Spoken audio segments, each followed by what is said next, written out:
Assalamualaikum warahmatullahi wabarakatuh. Sebelumnya selamat pagi. Saya Ra'aldi Ramda dari kelompok 9 yang beranggotakan Agnes Tiabidu Hamilanda. Saya sendiri Ra'aldi Ramda. Terus ada lagi Suci Rizkiana Sari.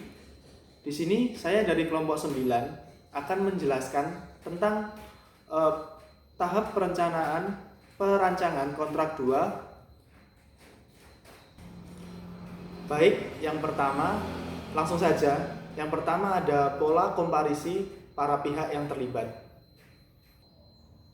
Baik, yang pertama itu ada komparisi. Pengertian komparisi sendiri, komparisi berasal dari kata komparisi atau comparitie.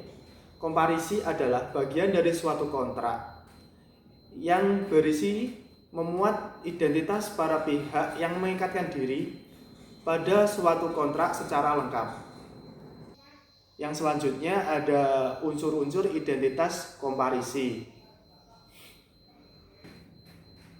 Yang pertama itu ada sebutan, yang kedua ada nama, yang ketiga ada tempat tanggal lahir, yang keempat ada kewarganegaraan, yang kelima ada pekerjaan, yang keenam ada jabatan, yang ketujuh ada nomor induk kependudukan dari para pihak.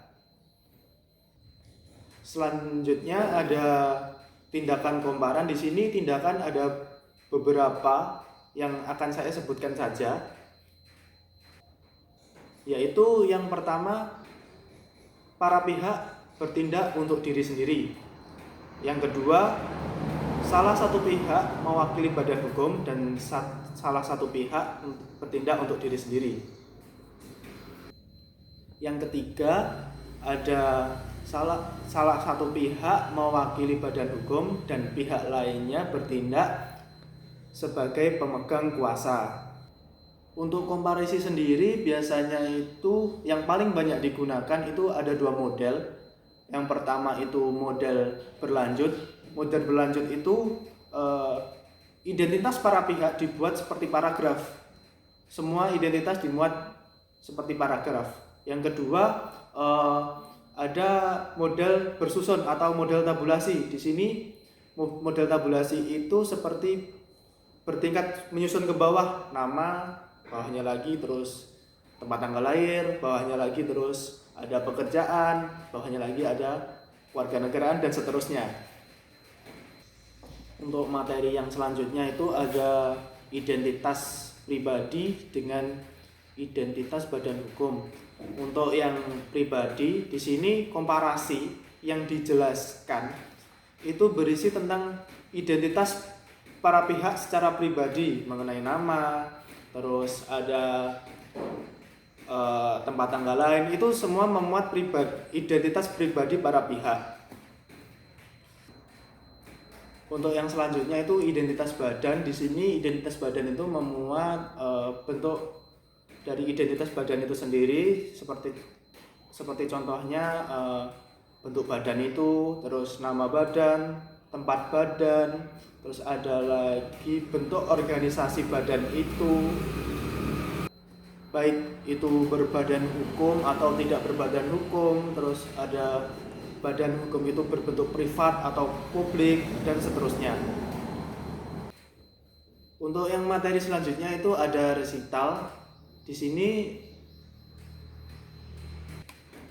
resital adalah suatu penjelasan resmi atau latar belakang dari suatu keadaan tersebut, di mana mengapa terjadinya suatu perjanjian tersebut akan terjadi dan mengapa dalam suatu kejadian tersebut akan menjadi suatu perikatan. Resital pada hakikatnya bertujuan untuk menjelaskan fakta-fakta yang terjadi pada perjanjian tersebut. Fakta-fakta di sini yang dimaksudkan yaitu tujuan para pihak, terus mengapa terjadinya kontrak tersebut, terus latar belakang dari kontrak tersebut, terus dari sifat kontrak tersebut. Pada bagian ini dijelaskan secara singkatnya mengapa kesepakatan ini terjadi.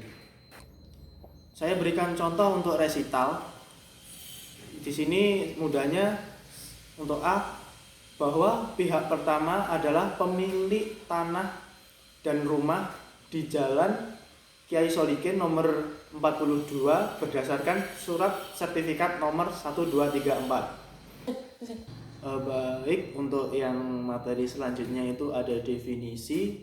Definisi dalam bahasa berarti definisi, dalam bahasa Inggris definition. Definisi di sini yang dimaksudkan adalah rumusan istilah-istilah yang terdapat dalam kontrak.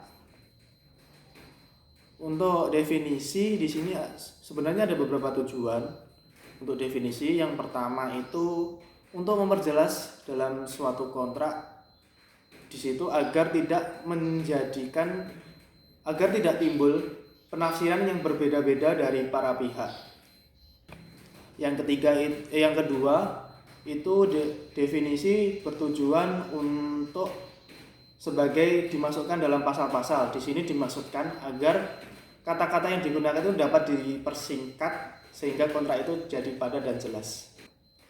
Sekian mungkin yang dapat saya sampaikan untuk video ini. Mungkin masih banyak perlu diuraikan lagi atau dibenahi lagi. Saya mohon maaf atas kekurangan saya. Akhirul kalam, wassalamualaikum warahmatullahi wabarakatuh.